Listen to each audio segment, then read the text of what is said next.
Regresamos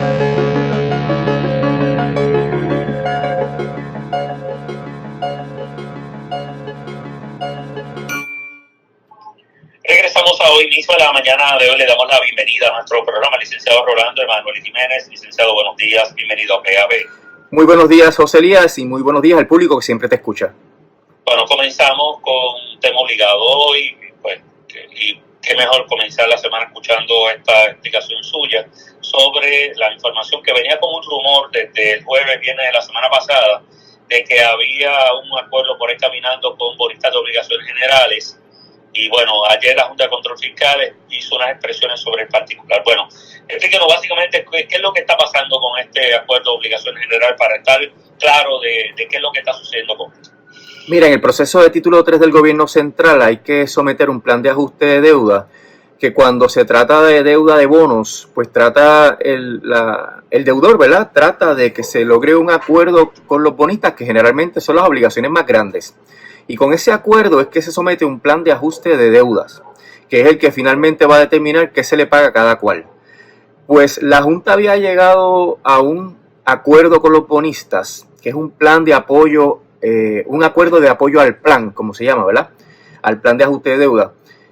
Ese acuerdo tenía muchos problemas. Número uno, que era con un número ínfimo de los bonistas, $3,000 millones en total de deuda.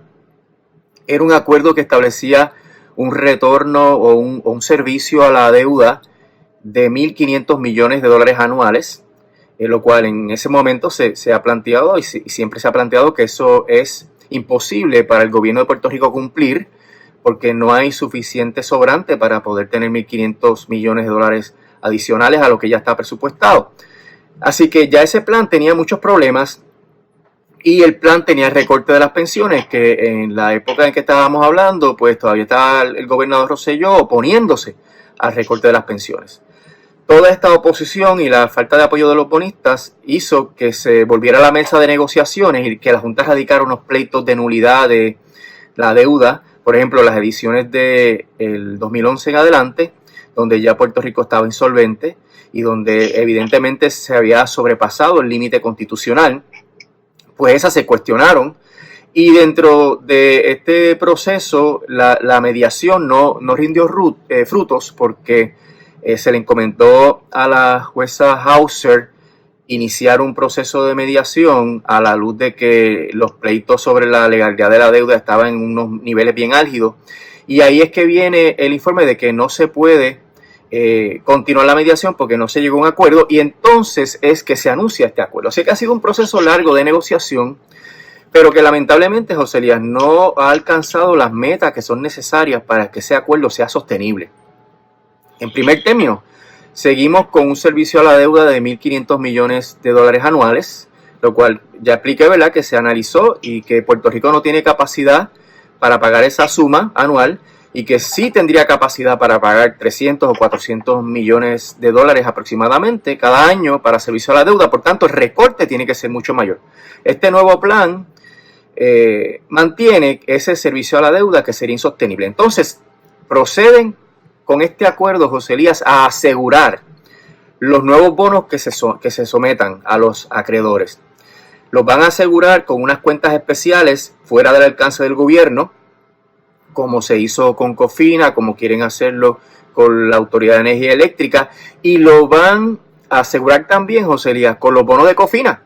O sea que la estructura que crearon en Cofina, que es asegurada, la van a utilizar para emitir el 50% de los nuevos bonos, utilizando el mecanismo de los bonos de Cofina subordinados. Así que ellos asegurarían 50% de lo que le van a pagar a los GOs con cuentas que estén separadas del Fondo General y que nadie las pueda tocar, y el otro 50% con bonos de Cofina. Así que el asegurar las deudas, José Elías, hemos hablado anteriormente, tiene el problema de que si tú luego no puedes pagar, y se está anticipando que no se pueda pagar, tienes entonces que recurrir a una segunda quiebra.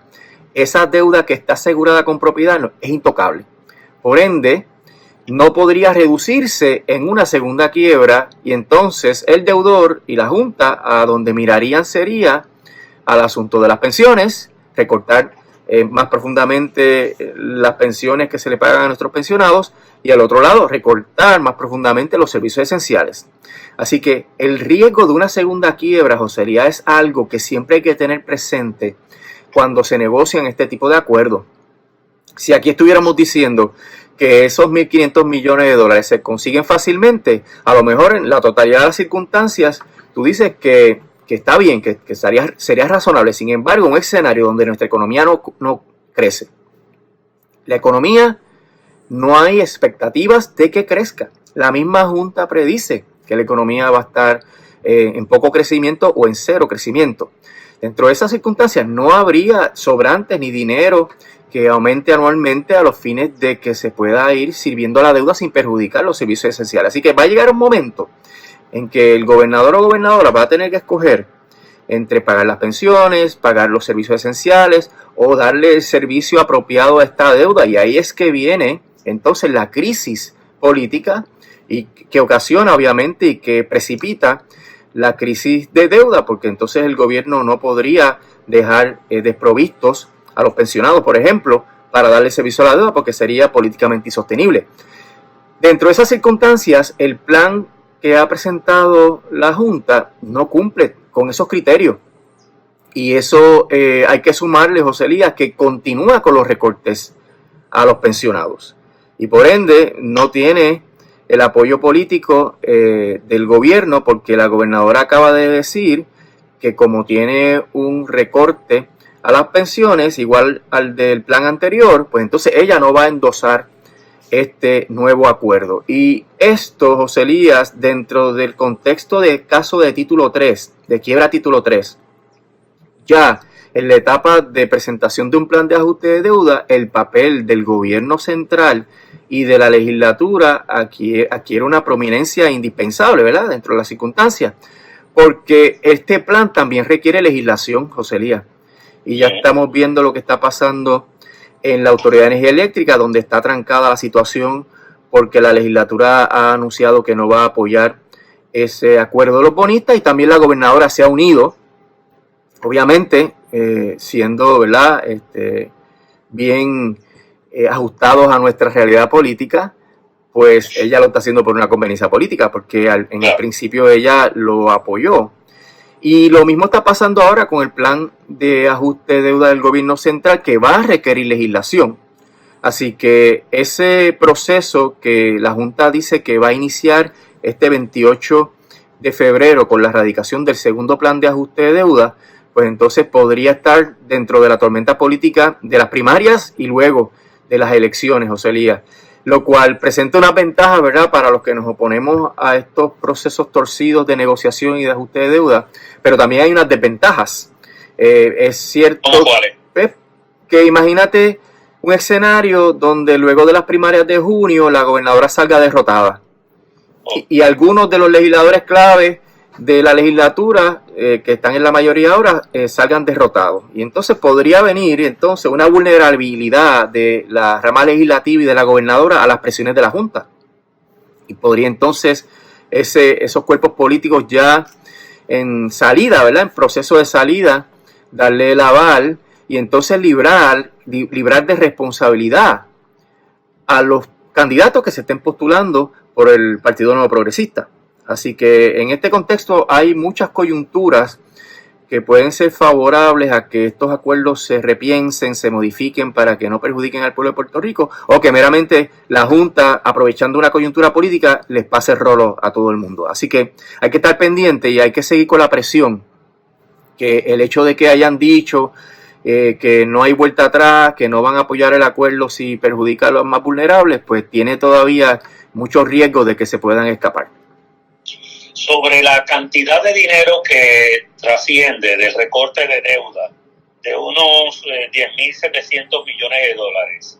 ¿De cuánto es el volumen completo de la deuda de obligaciones generales, licenciado? 35.000 millones, José Elías. Así que, 35. Sí, así que los recortes son insuficientes. Aquí se ha hablado siempre de recortes de 70, 80 y hasta 90% para que la deuda sea sostenible. O sea, ellos presentan los números desde diferentes perspectivas. ¿Cuánto significa el recorte de toda la deuda, incluyendo COFINA? ¿Cuánto significa sin incluir COFINA? ¿Cuánto significa los GOs nada más. O sea, ellos están jugando con esos números para tratar de presentar un cuadro favorable o tratar de reenfocar el recorte dependiendo del tipo de bono que se está incluyendo, lo cual me parece que es una manipulación de esos números. Mira, este acuerdo, José Elías, tiene 117 páginas. O sea, aquí no podemos decir que de un vistazo uno puede entender todas las consecuencias de eso. Apenas yo estoy ya en un primer repaso rápido y estoy empezando a leer los detalles, pero lo que hemos estado hablando son las comunicaciones que hace la Junta para promover el acuerdo. O sea, yo lo que te he mencionado está en la página de la Junta de Supervisión Fiscal, así que ahí puede también haber un margen de maquillaje a estos números y a estas supuestas ventajas, porque obviamente eso está en los documentos que ellos están utilizando para comunicar que se llegó a ese acuerdo.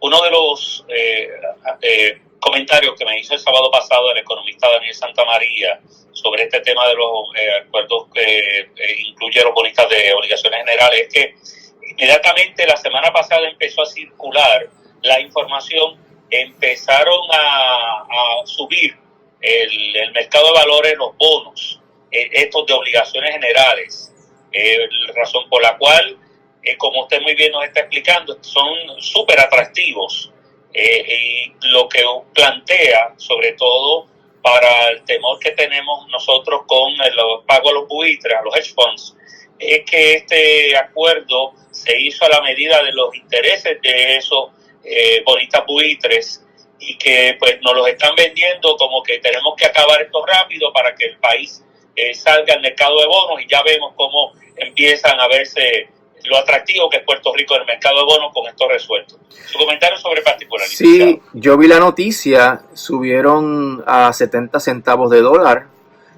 por lo cual no están realmente en una pérdida catastrófica, ¿no? Y ahí, en esos procesos donde hay un pánico, la gente vende, entonces baja el precio del bono, ahí es que entran los fondos buitres, te compran los bonos a 20, a 30 centavos, y en los procesos que ellos llevan, la litigación que ellos realizan, que es bien intensa siempre, pues entonces logran decisiones de parte de los gobiernos, bajo el capítulo 9 de la ley de quiebra, ¿verdad?, que es lo que es similar a lo que estamos sufriendo nosotros aquí en Promesa, pues logran que el gobierno les ofrezca o se incline a ofrecer cantidades bien beneficiosas para los bonistas. Entonces los bonos empiezan a subir de valor, y cuando se anuncia que hay un posible acuerdo, pues eso significa que esos bonos van a recibir una retribución, que se van a pagar, y por ende ya no son los bonos chatarra que nadie sabía qué hacer, sino ya hay una expectativa, y estos mercados funcionan a base de esas expectativas. Mira, si ya la Junta anunció que yo voy a poder cobrar 70 centavos de dólar, pues mira, yo realizo, ¿verdad?, mi ganancia de 20 chavos o 30 chavos que lo compré, pues entonces con meramente hacerse el anuncio ya yo tengo una ganancia y yo podría vender, José Elías. Fíjate que el fondo de buitre, si se gana 50 centavos de dólar en una transacción de esta naturaleza, se gana cientos de millones de dólares.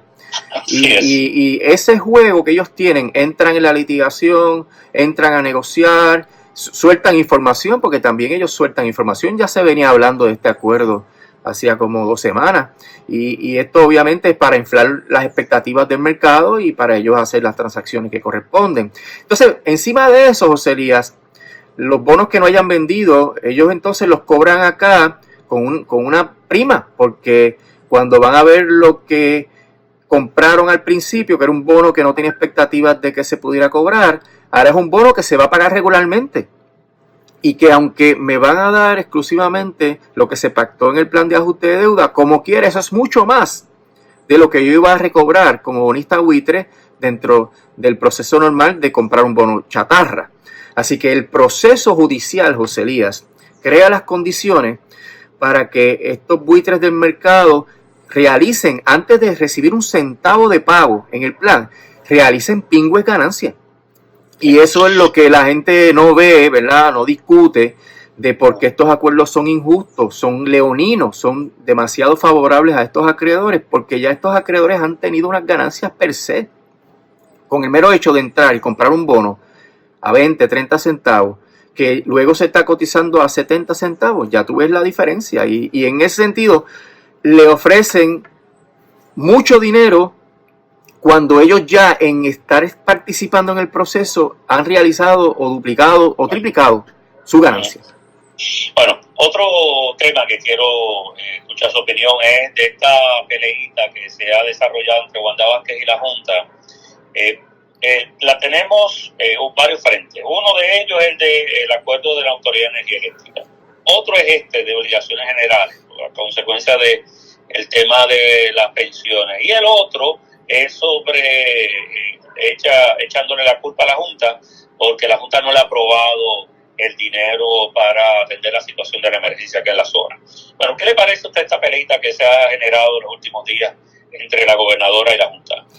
Bueno, la gobernadora desde su comienzo presentó la imagen y las acciones más sumisas a la Junta de Supervisión Fiscal.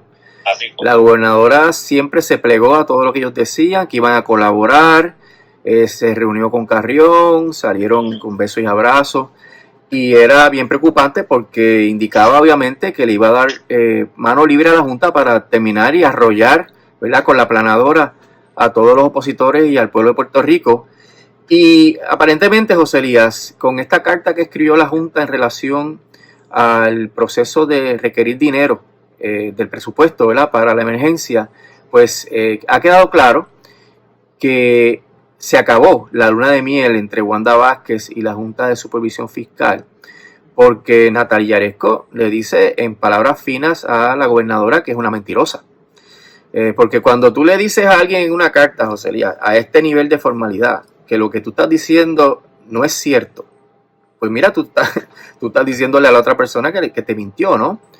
Y esto obviamente es como una escalada en el nivel del discurso entre la Junta y la gobernadora. Ya la Junta le había escrito a la gobernadora muchas cartas relacionadas con las órdenes ejecutivas, con los desembolsos, con transferencias. Ya ha habido un carteo, pero el nivel del debate o de la conversación entre esas dos entidades pues ha subido de color, ¿verdad?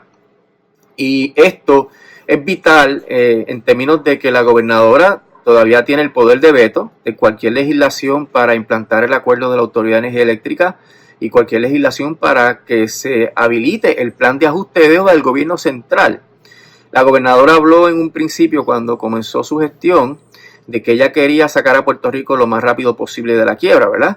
Ahora la postura que ella tiene es que no puede recortarse las pensiones, que por ende no le va a dar paso a ese tipo de acuerdo o de plan de ajuste de deuda. Y dentro de estas circunstancias, José Elías, ella pues va a tener que determinar, ¿verdad?, si realmente estamos aguajeando o va a dar el frente, porque va a tener unas consecuencias, ¿verdad? El atraso del plan de ajuste de deuda va a tener unas consecuencias, pero si ellos se mantienen en su oposición a lo que la Junta está haciendo, la Junta tendría que volver a la mesa de negociación y traer entonces un acuerdo que rebaje de una manera más sustancial los pagos anuales a la deuda para que sea sostenible durante el término del plan.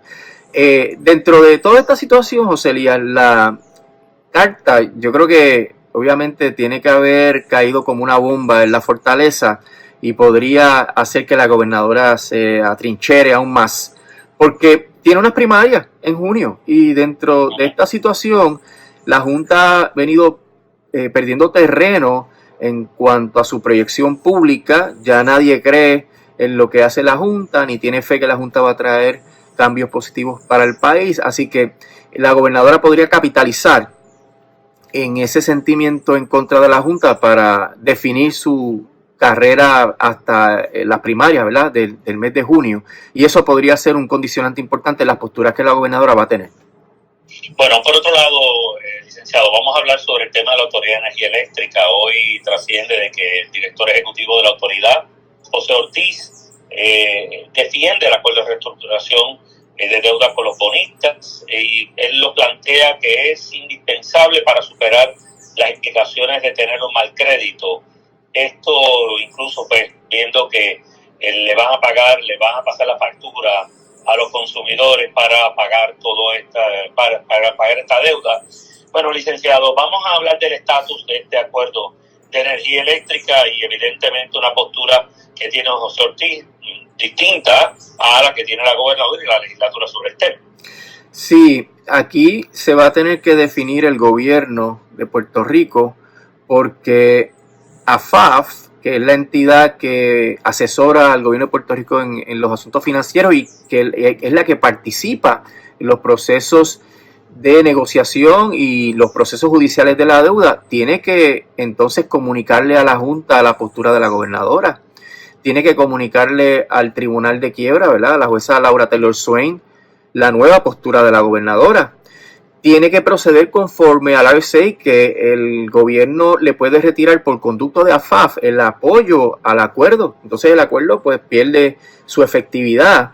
O sea, como que se ha quedado esto en un discurso público de parte de la gobernadora, pero no se ha instrumentalizado, no se ha puesto en vigor ese discurso público en acciones concretas de parte de AFAF. Eso es una cuestión, José, que podría indicar claramente que es de la boca para afuera, de que las intenciones es meramente dar una apariencia de que estamos defendiendo a los más vulnerables con fines político-partidistas y que esta postura pues cambiaría una vez se resuelve el issue de las elecciones, que es el temor, ¿verdad?, que se ha generalizado en torno a la conducta de estos políticos. Por ende, me parece, José Elías, que el proceso está en 3-2, está al borde del colapso, y la fecha de la vista todavía está en veremos, precisamente por toda esta incertidumbre. Ahora, José Elías, la fecha que se está manejando es como 17, 18, esa semana de junio. Así que sería mucho más cerca de la fecha en que cierra la sesión legislativa. Le da un poquito de tiempo más a la Junta para tratar de llegar a un acuerdo con la legislatura y que finalmente se apruebe la legislación. Pero tengo que alertarte, José Elías, que tuve la oportunidad de leer el proyecto de ley y el proyecto de ley tiene unos problemas más adicionales a los que hemos mencionado y de que esa corporación estaría exenta de las leyes de control del gobierno de Puerto Rico, de que habría que aumentar la tarifa. No solamente eso, José, que ya hemos hablado, sino que le van a quitar esa facultad al negociado de energía. Por ende, el aumento de la tarifa se hace sin el criterio experto, sin que haya vistas públicas, sin que haya un proceso de análisis, y además de que se podría determinar esto sin el paso o la fiscalización del negociado de energía, se va a imponer también un cargo para pagar las pensiones, y eso no se ha discutido, está en el proyecto de ley, y a quien le darían la facultad de subir esos costos de la tarifa es a la autoridad que se crea nueva, la emisora nueva que van a crear con la ley habilitadora, que es la que va a manejar los bonos. Imagínate, una junta directiva de 3 personas que son financieros, que de lo que saben es de los mercados de valores, determinando cuánto hay que aumentar la tarifa, un aumento adicional al aumento que establece el acuerdo con los bonistas para pagar a los bonos, al retiro, perdón. Y esa información de cuánto será eso en términos de aumento es una información que no se ha debatido, pero va a aumentar mucho más el costo de la energía que los 6.4 kilovatios hora, centavos por kilovatio hora que se estaba estimando bajo el RSA. Bueno, vamos a ver los próximos pasos que se van a estar dando sobre esto, licenciado, antes de cerrar nuestro diálogo. En tiempo, en calendario, tanto lo que queda mes de febrero como marzo, ¿van a ser cruciales para esto o debemos esperar al verano para ver entonces finalmente qué va a ocurrir con estos acuerdos? Bueno, yo creo que va a haber una crisis en términos procesales, porque si la voluntad de la gobernadora se materializa en una acción de parte de AFAF, es decir, no vamos más con este acuerdo, pues entonces hay que echar todo el proceso a la basura, porque tendrían que volver a la mesa de negociación y traer un acuerdo que la gobernadora acepte. Yo creo que esa es la ruta, ¿verdad? Como opositora al acuerdo, por lo nefasto que es para Puerto Rico, pues la alternativa es que se llegue a un acuerdo, pero más favorable. Un acuerdo que no implique el impacto devastador en los consumidores y en la economía de Puerto Rico que este acuerdo actualmente propuesto va a tener. Así que yo creo que esta decisión tiene que venir en las próximas semanas, que finalmente se le comunique a la Corte que AFAF no va a aprobar o no va a endosar este acuerdo y que se tiene entonces que volver a la mesa de negociaciones. o quizás ganar tiempo y esperar después de las primarias para volver a mirar. Esa es la situación que podría ser una coyuntura de debilidad, ¿verdad?, para los opositores, porque ahí los políticos que sobrevivan o no sobrevivan de las primarias podrían cambiar el panorama ante esta situación de este acuerdo. Así es. Licenciado, gracias como siempre por la oportunidad que nos brinda de conversar. Estaremos hablando más adelante. Como nos salía, estamos a la orden y que pase buen día. Igualmente usted. Pero vamos.